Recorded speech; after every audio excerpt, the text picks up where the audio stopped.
All right, take a look at this. We are above 4,600.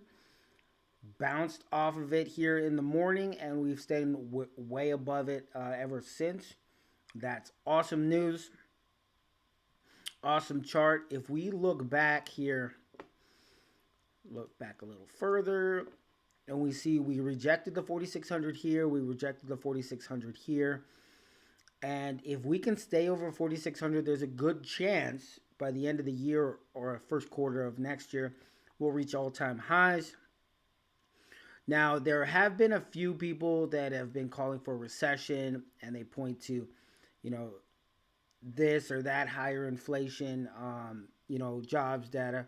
One person this morning pointed to uh, Warren Buffett selling out of like 40 billion in stock over the last year. Um, when you have a $400 billion portfolio, 40 billion isn't that much.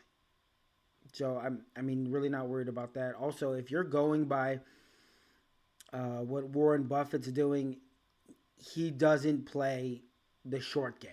He plays the extremely long game. So they're also looking at it in the different in different contexts. Probably need to zoom in a little bit and look at what he's bought and what he's sold. Plus, he also has what, like 180 billion in cash that he hasn't done anything with. There's that as well. He could be looking for a blockbuster deal. I'm not sure, but regardless, if we stay over this 4,600, we'll be good. We'll be extremely good. So that's what we're looking for. CPI data came in. It's nothing to write home about. Inflation is still up slightly, but it's starting to slow down. They're thinking about cutting rates in the middle of 2024, which would be good. And so it'd be good for dividend stocks. It'd be good for REITs. It'd be good for banks, stuff like that. So take a look at those. I'm going to come out with some ideas here in a bit. But there's a weird thing that happened in my account. So let's take a look at Intel. I got these December 15th calls for $40 coming in. They're in the money. And right now, Intel stock is trading at 40, around 40. It's been at 40 for some time now. Just under $44. So it's been above 40 for a minute. So I have some calls at 40 that are probably going to trigger. Here's 40 right here. So yeah, it's been over 40 for the last month or so. These are going to trigger. They're going to be called away. And I have 100 shares of Intel. And the reason why, I have 200 shares of Intel. And the reason why I have 200 shares of Intel is because earlier I had to exercise this call right here. So I had a December 22nd call for $39. And I only had 100 shares of Intel. And I had 2 calls coming due.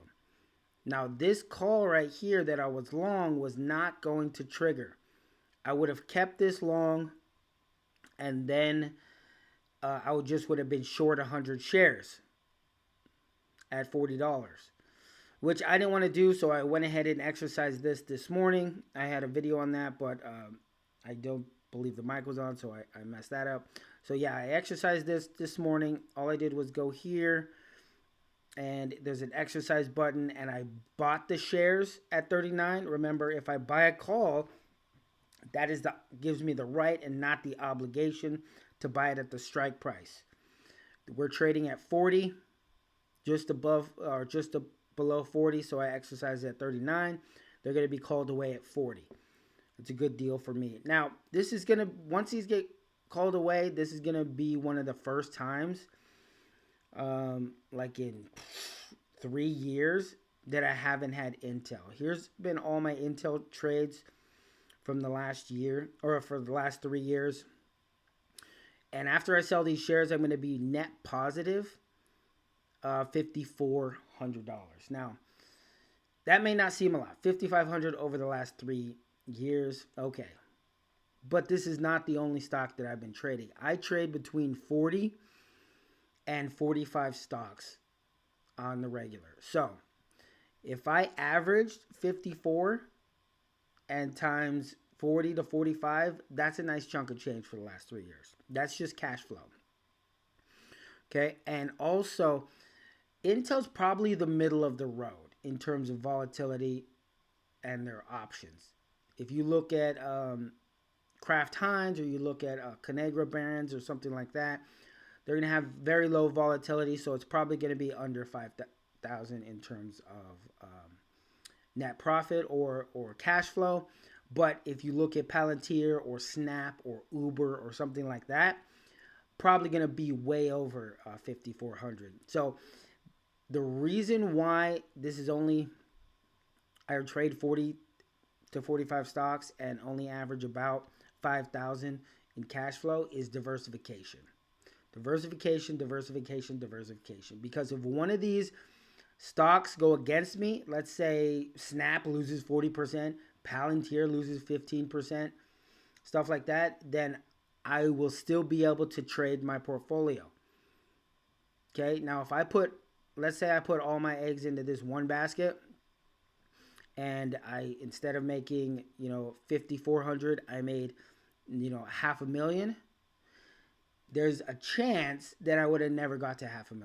There's a chance that when the market or when Intel went to 50 and I was trading 50,000 or trading, 100,000 on it, and then it went down to 23, I would have been locked up and not been able to trade.